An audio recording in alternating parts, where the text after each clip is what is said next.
Ramadan menjelma kembali, tidak kira di mana, di desa, di bandar, kesibukan jelas kelihatan di kalangan umat Islam.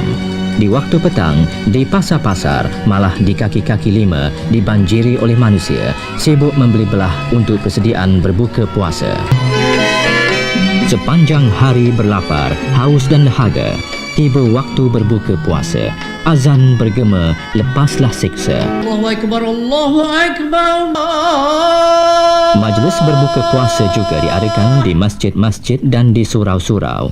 Selepas berbuka, umat-umat Islam mengerjakan sembahyang fardu dan sembahyang tarawih dengan berjemaah. Dalam bulan Ramadan digalakkan umat-umat Islam memperbanyakkan amal ibadat kepada Allah Subhanahu wa taala.